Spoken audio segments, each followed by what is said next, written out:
There we go. All right. So welcome, Dr. Advocate Uday Warunjikar.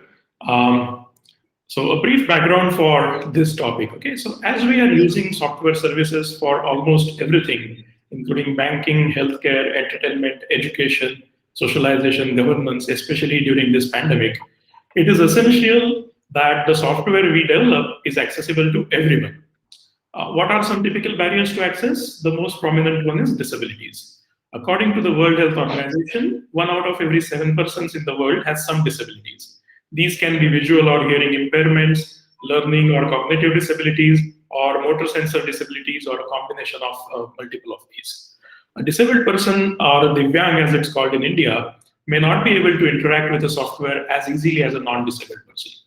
But accessibility is not just about disabilities. Sometimes, for example, myself, I don't have hearing disabilities, but I need closed captions on some videos when the volume is low or I am in a surrounding that is noisy. And as we all grow old, our abilities to interact with these smart devices will diminish, like several other abilities. There are other barriers like language for non-English speakers and availability of technology like high-speed internet for some other sections of the society as well. So in this course, we will learn about developing accessible Android apps, and 10 to 15% of your assignment grades will be on demonstrating your understanding of accessibility. Accessible products are not only helpful to Divyangs, but many such products have become an integral part of everyone's lives already. For instance, I have been communicating with our guest primarily over WhatsApp. Do you know that text messaging was invented as a way to help deaf people communicate over helplines? Right now it's mainstream. Anyway, I can't help but mention two other points that form the backdrop of this talk. Today, the 15th of September, happens to be the Engineers' Day in India. As engineers, we are expected to build technological solutions to many of the society's problems. And the second note here is this year's Tokyo Paralympics, which recently ended, saw the best ever performance by the Indian Paralympic team. Okay. So with that backdrop, to help us understand broader aspects of accessibility and challenges to disabled persons, we have with us a distinguished guest speaker, Advocate Uday Warunjikar. He earned his BSL and LLB from Pune University, then LLM from Bombay University, and a PhD from Savitribai Phule Pune University for the thesis on the topic of gender justice, human rights, and preconceptions, and Prenatal Diagnostic Technique Act 1994, Critical Appraisal of Statutory and Judicial Perspective. He has been practicing in the Bombay High Court for more than 26 years and has handled over 14,500 cases so far. His CV has a long list of achievements. Due to paucity of time, I'll be able to highlight only a few of them. He has handled issues of implementation of provision of Persons with Disability Act 1995, which resulted in employment of more than 12,000 disabled persons in the government sector. In one of his recent cases, he has successfully argued that visually challenged students, especially in rural areas, are facing problems of connectivity and hence access to online education, particularly during the COVID pandemic. The High Court has since directed the government of Maharashtra to start a dedicated TV channel for this purpose. His work on disabilities has been recognized in the form of awards from the National Association of Blind and the National Federation of Blind. He has also received a Pillars of Hindustani Society Award from Trans-Asia Chamber of Commerce. He has held several prestigious posts, including the Vice Presidentship of the Bar Association of India, Delhi, President of Consumer Court Advocate Association, Mumbai, elected member of Bar Council of Maharashtra and Goa, and he was formerly a Vice President of Advocate Association of Western India, the oldest bar association of India established in 1862. We are truly honored to have you among us, Udayji. I request you to start your presentation. Thank you. Namaskar. It's a wonderful morning to meet all of you, and thanks to Professor Swarup Joshi, who made it convenient so that I can have a dialogue with all of you. I use the word dialogue. Dialogue means something which can be shared between two or more persons. Something which is a common activity for more than two persons. So therefore, a simple appeal to all my young friends on that side, that once there is a open question and session will be question and answer session will be open. you are free to raise your questions, because usually it is said that law is such a topic that unless you discuss, the concept will not get clear.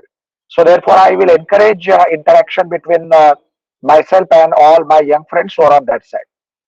Having said about this, I must also at the outset say that the format of this session is a 30-minute sharing of some these ideas and some new principles with you.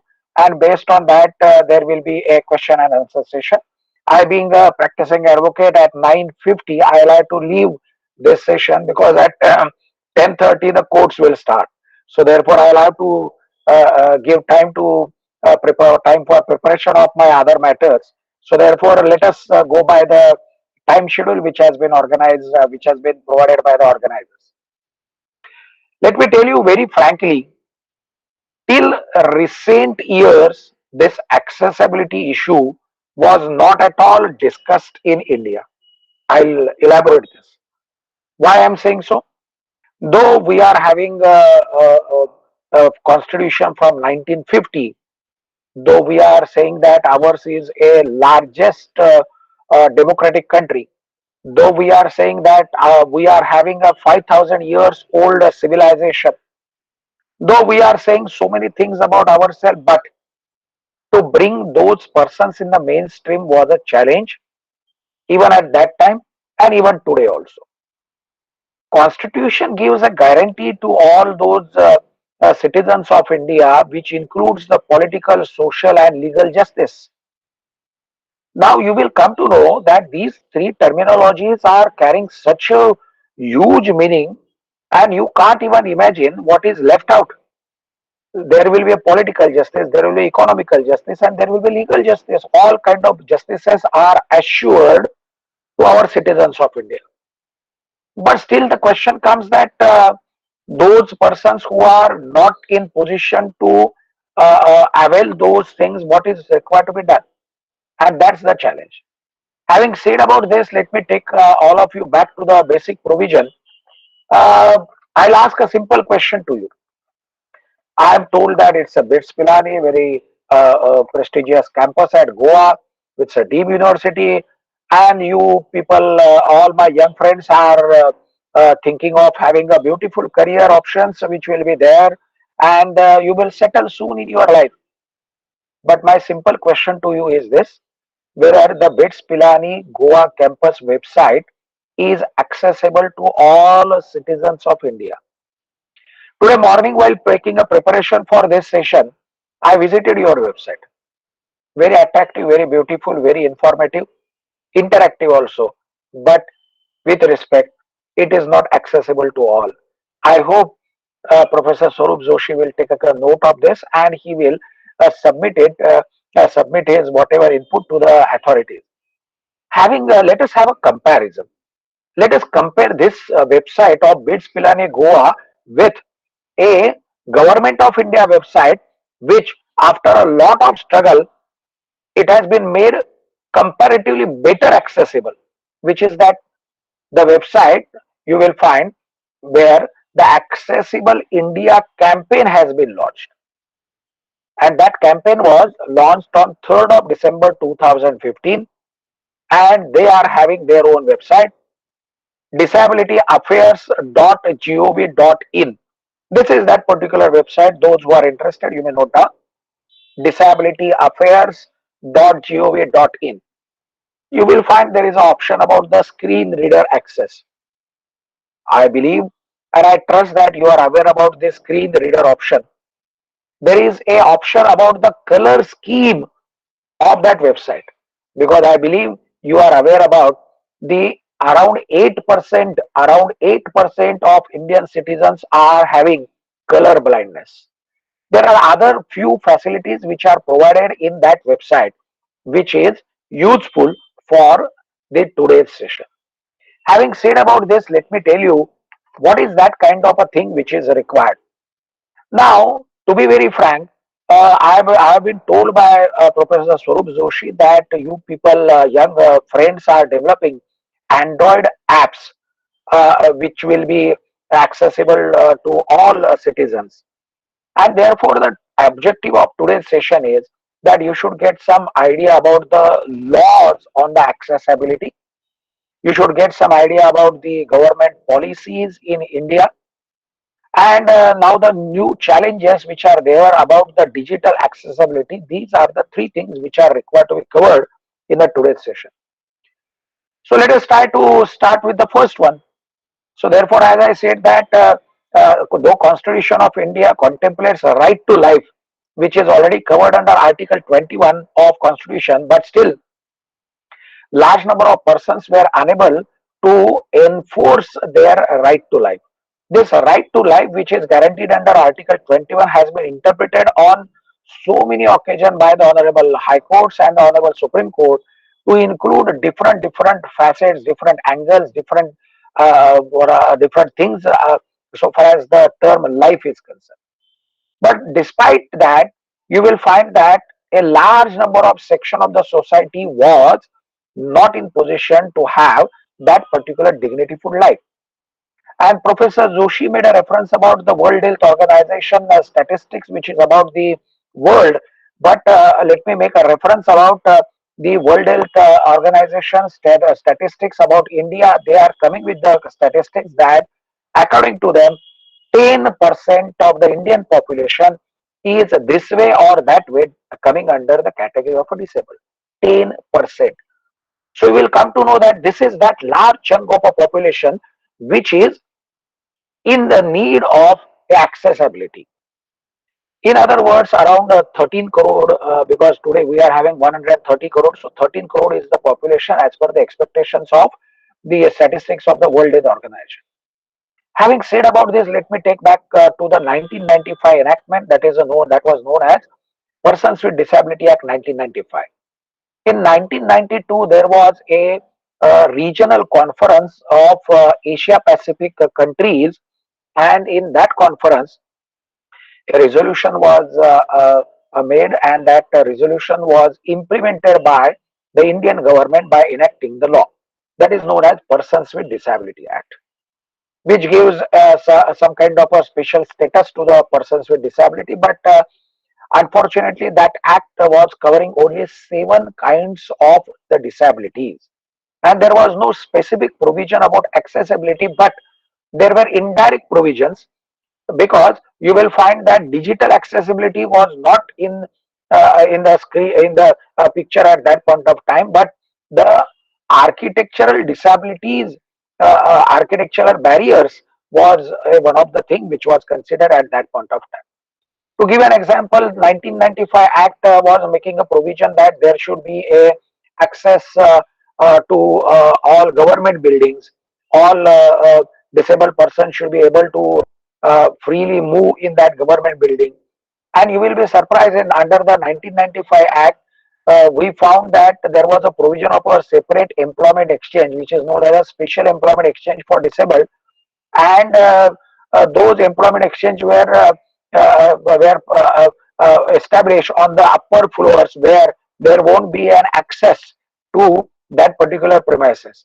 So we made a complaint to the Honorable High Court, and then the Honorable High Court directed that it should be brought down to the ground floor, so that there will be an access. Apart from that, the ramp and the other several things were also directed to be introduced. You will be surprised to have access to the public transport. We successfully implemented one of the issue, and the thought was that there has to be a lower deck buses in Mumbai, because in Mumbai you are aware that Mumbai is having a geographical problems. It is a north south direction development is possible, because on the western side there is a Arabian Sea, on the eastern side there is a Thane Creek. As a result of that, there is only a high-rise building which is possible, and the traffic is the most important challenge even today.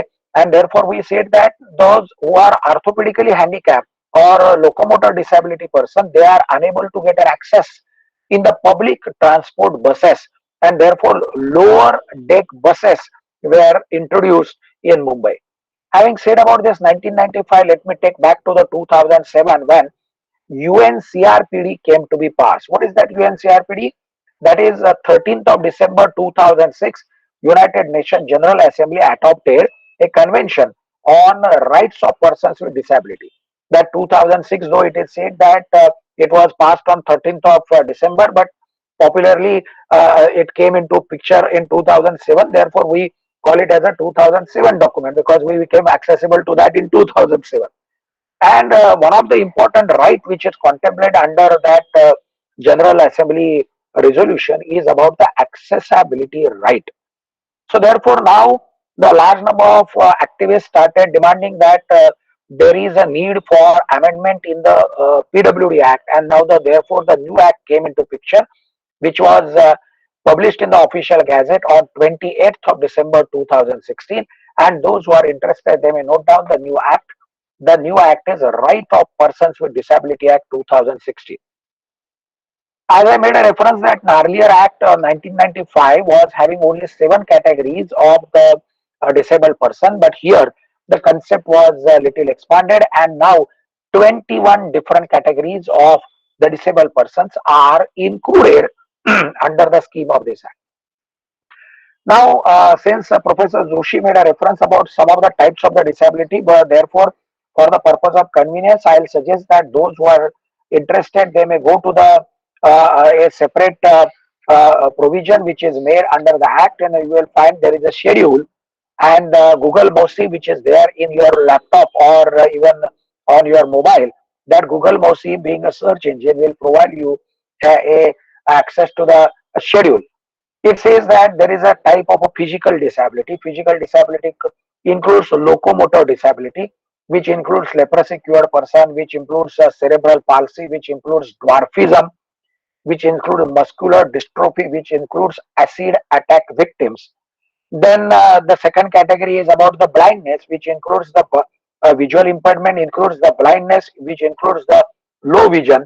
And the third category will be about hearing impairment. Hearing impairment includes deaf and hard of hearing. Then speech and language disability. This is also a one more thing which is included about the speech disability or the language disability. Then there is a category of intellectual disability which includes the specific learning disabilities or autism spectrum disorder. Let us make a reference about that Tare Zami Par movie which we must have seen. That particular student in that movie is suffering from dyslexia. We are aware about that particular movie, so therefore that is again covered under this act.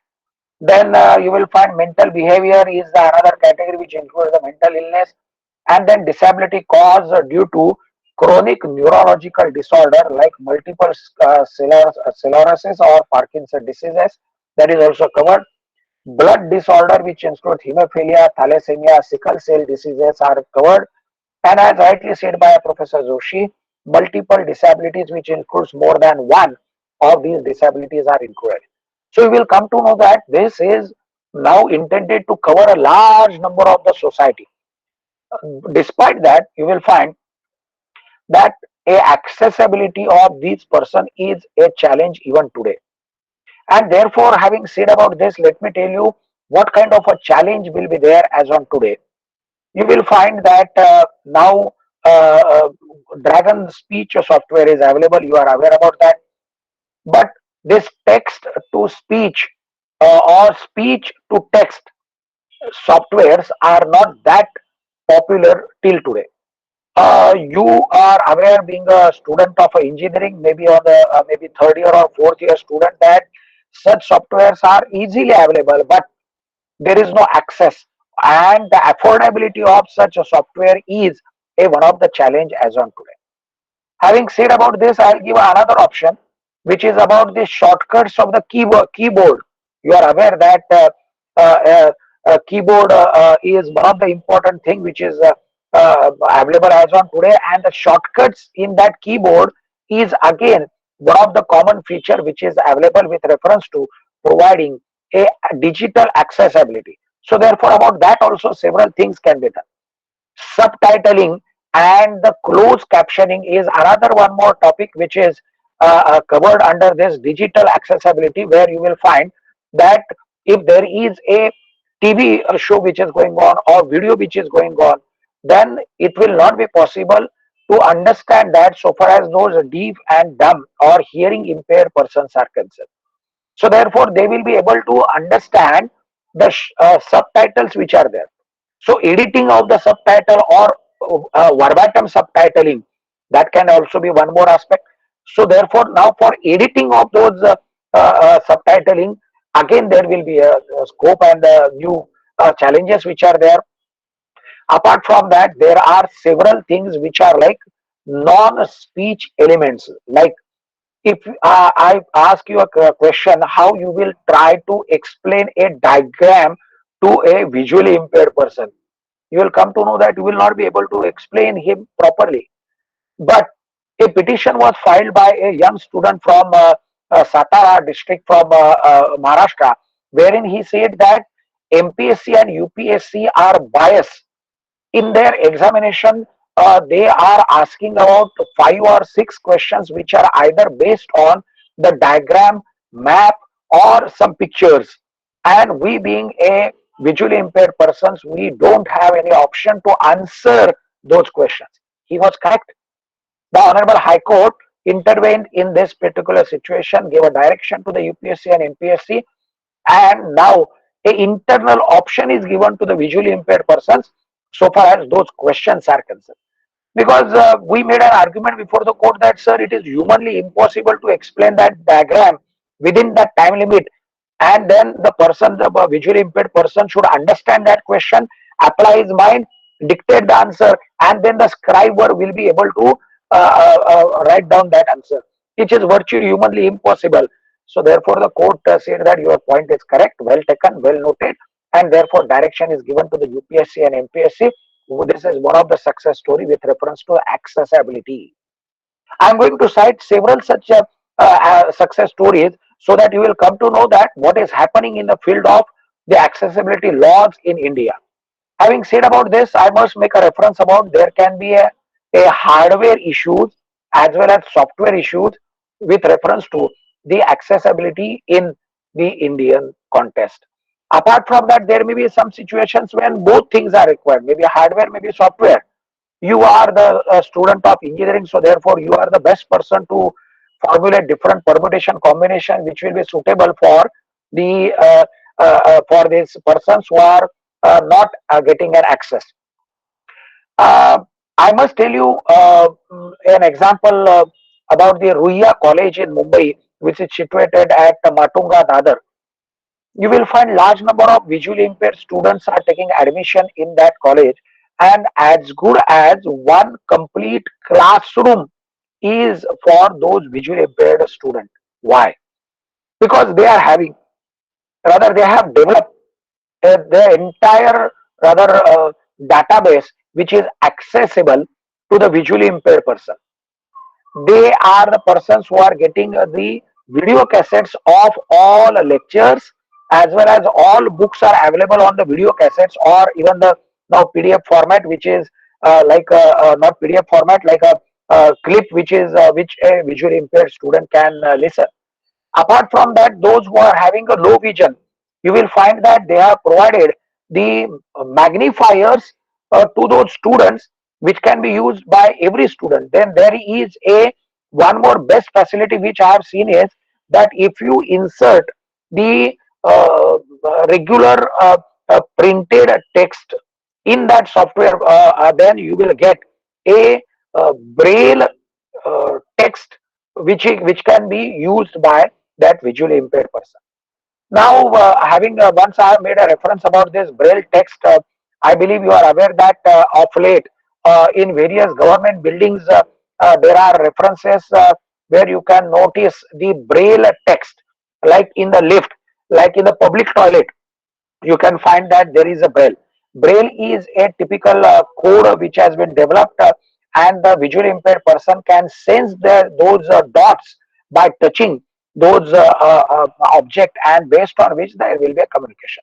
So therefore, there is again a scope that the that the regular text can be converted into the braille text, and unfortunately it is a very time consuming process, as well as it is tedious and expensive, and that's the challenge for all my young friends from BITS Pilani Goa campus. You can think about this, how to reduce the expenses, how to minimize the softwares, how to minimize that hardware which is required for this particular type of the software, which will be useful for those persons who are in need of an access to this information.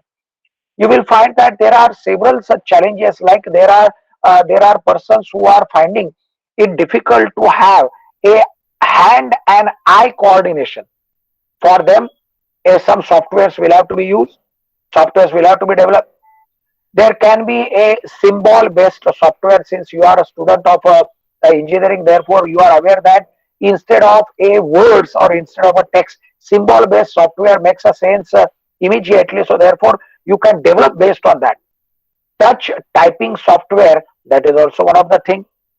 You will find that the study skill softwares are also available in the today's market, so therefore how that can be also used for providing an access to all those persons who are unable to get an access. And I must tell you, without making a reference to the other things immediately, that now there are few more career opportunities for young student friends, like the students of BITS Pilani Goa campus, like educational technologist is a post which is now getting developed in the recent past. You will find rehabilitation engineering technologist is an another super specialty field where there are good opportunities. Occupational therapist, you must be aware that occupational therapists are in the need of a good demand, even in India, even in European countries, even in the Middle East countries. Assistive technology consultant is another opportunity which is available for all my young friends.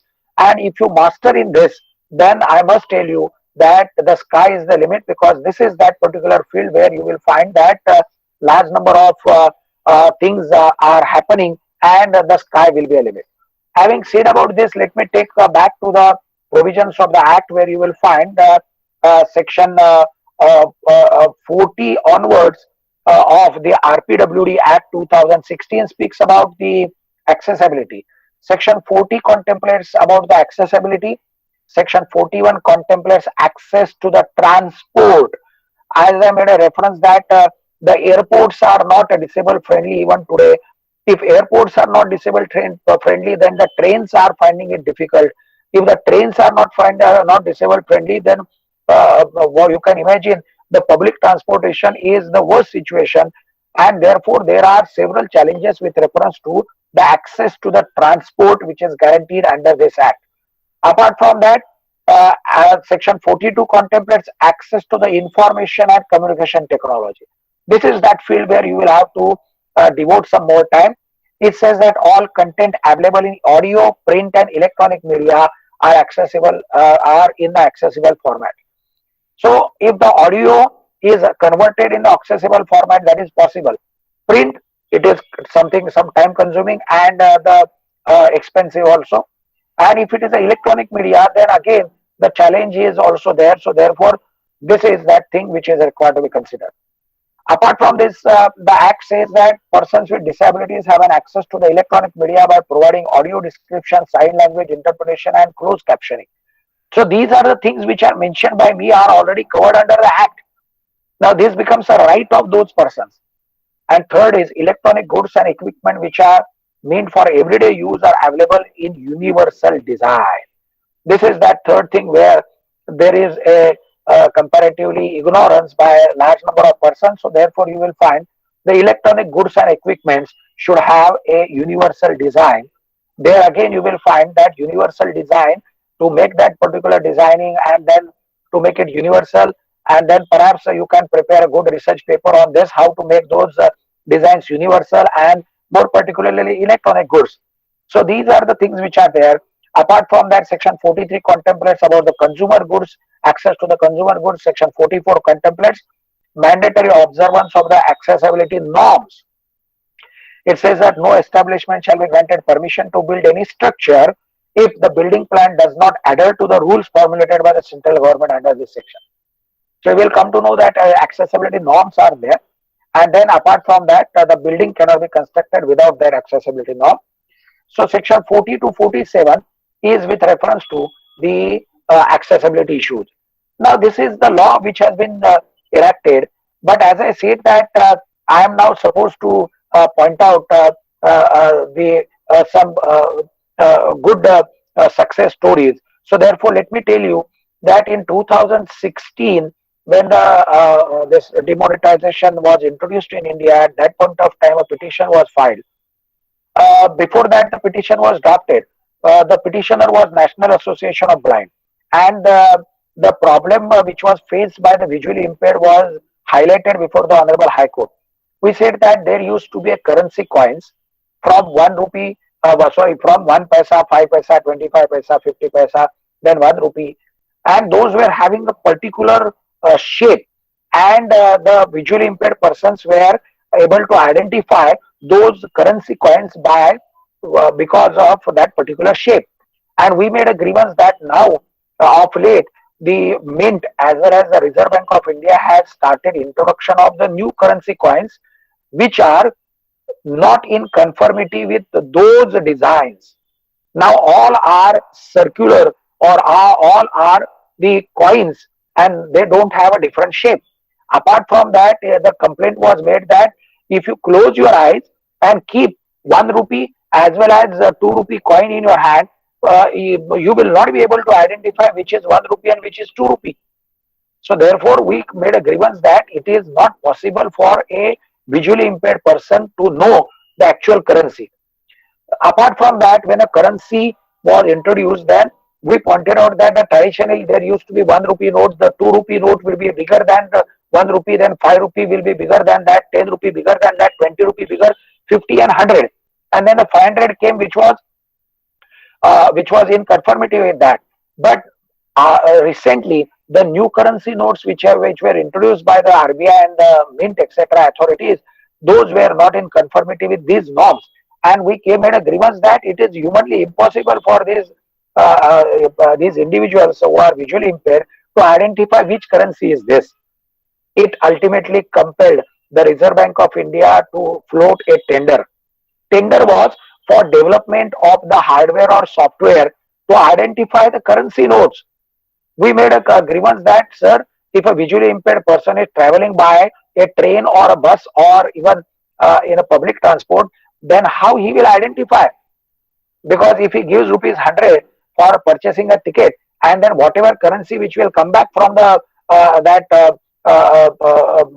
conductor of the bus or otherwise, how he will be able to understand? And then some accessibility experts as well as the young students like you, they started developing a small softwares where the new inventions were made. We made a demo before the High Court, and the Reserve Bank of India started accepting our suggestion. And now the currency telling softwares are available, which are tiny and which are useful to those individuals. This is that success story. But there are again shortcomings, like if there are vibrations, because if you are moving in a train or if you are traveling by a bus, then there will be a vibration. If there is a vibration, then of course the currency telling app will not be able to tell you the correct the denomination. Apart from that, we said that there has to be some kind of a sufficient light. If there is no sufficient light, then the camera won't be able to catch the figure of that particular currency, and they will not be able to identify, and then of course there won't be any speech which will be able to tell you what is that denomination of the currency note. So there are again the challenges, and this is that particular challenge which is before all of you. You can develop those softwares to make it more accessible to the disabled persons. Another one more success story which I can tell you. Last 1.5 years, we are facing this COVID issue. In that COVID issue, you will find that there is a complete setback to the school education, more particularly, and therefore the petition was filed before the High Court, making a grievance that, sir, there is no access to the education. The central government came with the case that there is a NCERT, which is a statutory body, and NCERT has developed a app as well as a platform. E-Disha is that platform, and there is a availability of the books which are available, which are textbooks, and the videos can be downloaded from that website. Again, the accessibility experts in this field, they made a review of this NCERT softwares like eDisha, etc., and the platform which was made available, and based on which affidavit was filed before the Bombay High Court saying that sorry, sir, these are not disability accessible platforms or the softwares. Then we gave a list of several shortcomings which were there, and I'll tell you, because this is something because this was something which was yeah, in the interest of a public at large, the NCERT advocate as well as the central government advocate accepted in black and white by filing an affidavit that yes, they have understood this issue and they are now taking more care to develop these particular platforms and the softwares which are made by them. Of course, they took the help of the accessibility experts, and now the matter is pending for the further developments which are likely to be reported to the Honorable High Court. Having said about this particular thing, I must tell you another case wherein Professor Swarup Joshi made a reference. From Ahmednagar, there is Anam Prem, a NGO, which made a grievance that, sir, this particular lockdown has created a division which is known as a digital division in the field of education. Those who are having access to the digital field, they are getting some kind of education, but large number of students are a victim of this divide on the basis of digitability. So therefore, High Court directed the state government to conduct a complete survey of all special schools in the state of Maharashtra. Tata Institute of Social Studies was directed to conduct that survey. Around 1,000 schools were surveyed, and you will come to know that a shocking state of affair was there. In large number of schools which were spread in the rural part of the state of Maharashtra, there was no coverage of internet. Internet was not there. Apart from that, there were several students who were having only one handset in their home, and that handset was used by their parents. Then, apart from that, it was pointed out that there were no smartphones which were available, which will have an access to this kind of a digital knowledge which is available. Then the High Court said that no, no, no, something serious will have to be done about this. And then, as rightly pointed out by Professor Joshi, that the state of Maharashtra come forward, and on the Sahyadri channel, a new time slot was carved out where all educational lectures were delivered. But apart from that, we pointed out that this is correct, but this is welcoming step. But unfortunately, again, the problem is about the diagram which are asked, which are taught in that particular lecture, wherein again there is a problem. And apart from that, there was no subtitling or even the edited subtitling in respect of that, as well as there was no language interpreter so far as the deaf and dumb students are concerned.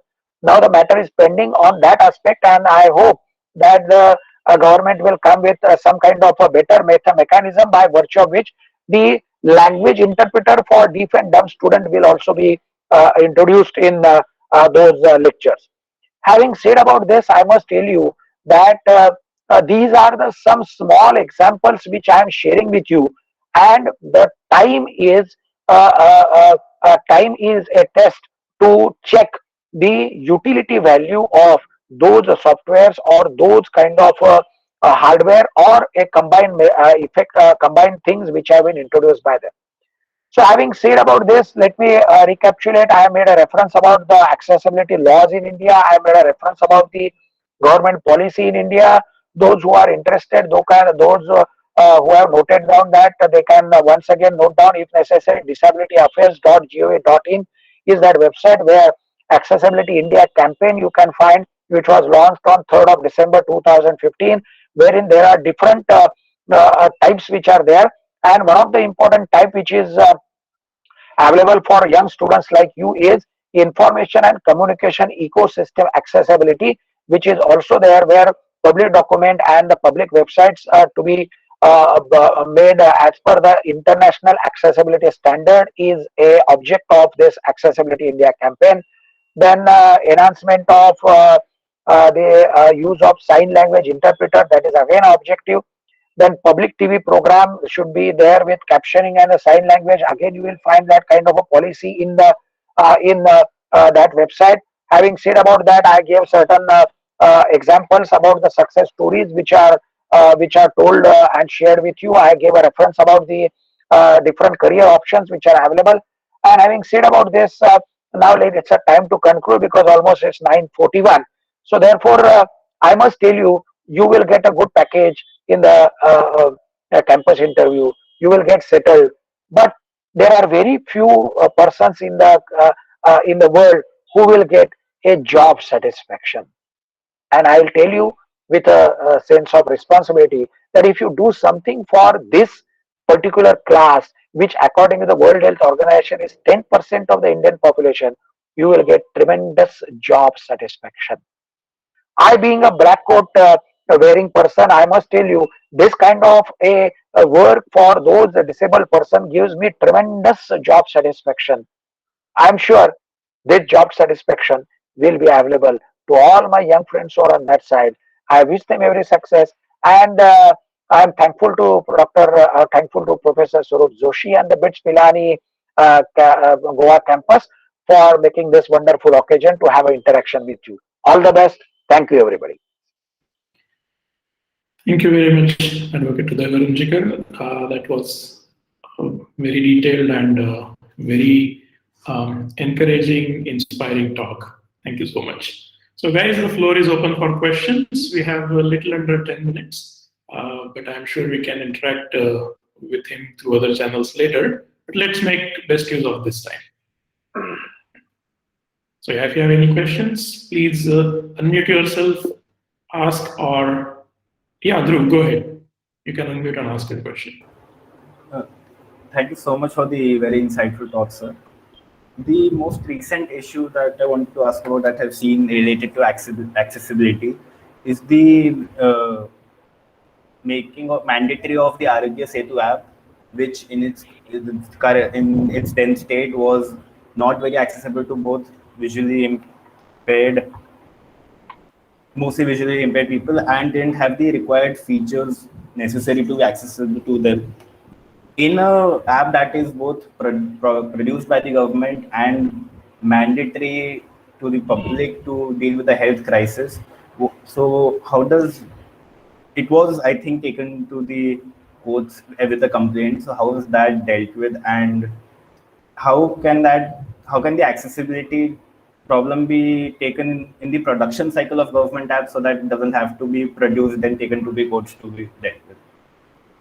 Thank you, Dhruv. You rightly pointed out that even today there are several challenges which includes even the Arogya Setu app. A Delhi High Court is looking into it. The matter is already under judicial consideration. But what you are saying is correct. It's an unfortunate affair that despite 1.5 years, this Arogya Setu app is not made accessible to large number of disabled persons. I'm sure very soon we will find a resolution of this issue. Thank you for your input. Any other question?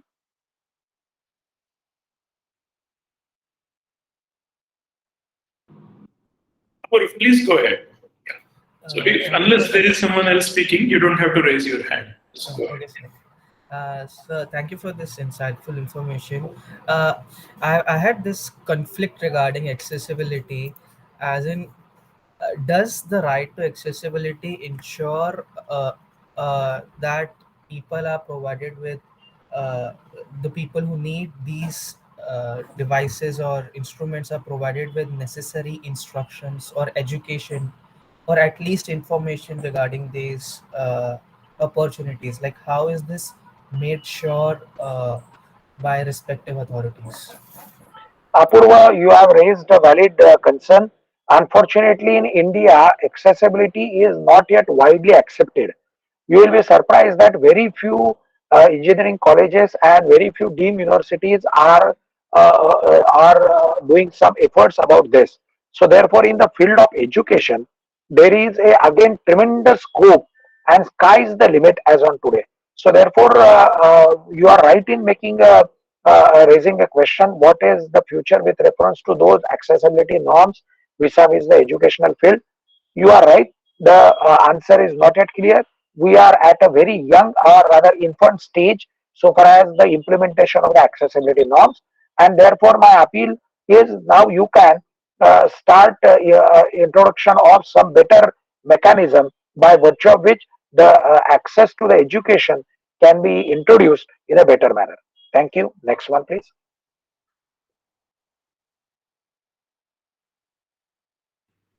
While we are waiting for some student question, I would like to follow up on what Dhruv asked. I think part of his question meant, are there any provisions where, like when the government is, let's say, taking out any tenders for software, does it include a line about it should be accessible? Yes, of late the central government as well as the state government is introducing a condition that it should be accessible to the PWD persons with disability. But this condition is not introduced in all tenders, but it is getting developed because of our that RBI petition, RBI and Mint. Now they have started introduction of such clauses in different softwares. Even you will be surprised at Panji you are having a bench of Bombay High Court for the state of Goa. You will find that website is also not disabled friendly. I made a reference about the BITS Pilani website. On the same line, you will find the Bombay High Court. So therefore, we are fighting at each and every such level. So therefore, of late, now the while developing a software, a condition is now introduced saying that now it should be accessible and the norms which are international norms should be followed by while developing the software. This is one more change which we have noticed, and this can be termed as one of the success stories. Thank you, Professor Joshi. Thank you very much. All right, 2 more minutes. Any other questions? Sir, I just looked through the 2016 Accessibility Act. So that's primarily talking about the government making accessibility measures. So why isn't anything enforced about corporate organizations or things like that? So The act, you are right in saying that act refers about the terminology government and the establishment. Government is, we can understand, the establishment is also defined. And you are right in saying that there is a further requirement with reference to the expanding the scope of this act. So far as the establishment word is concerned, I'll try to there is a word definition. Private establishments mean company, firm, cooperative, other society, association, trust, energy, agency, institution, organization, union, factory, or such other establishment as the appropriate government may by notification specify. So some provisions of this act are applicable to the private establishment because there are two terminologies, government establishment and private establishment. So therefore, vis-a-vis the private establishment, it is applicable up to some extent, but I'm sure very soon the provision can be implemented fully so far as the private establishments are concerned, which includes the corporate establishment. I hope for the time being this is sufficient. right, I was looking in particular to the information technology section, and there they've only mentioned government. So that was why I asked. You are right.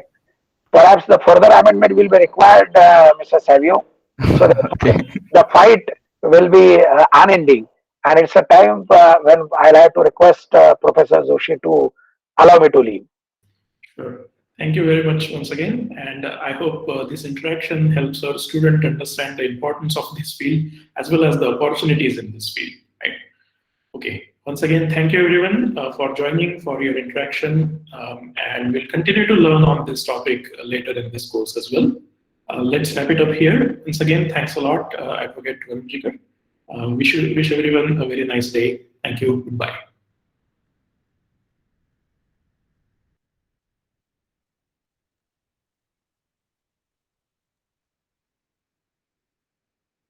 So for students, I'll be here for a few more minutes. I'll just stop recording, but I'll be here if you want to continue discussing.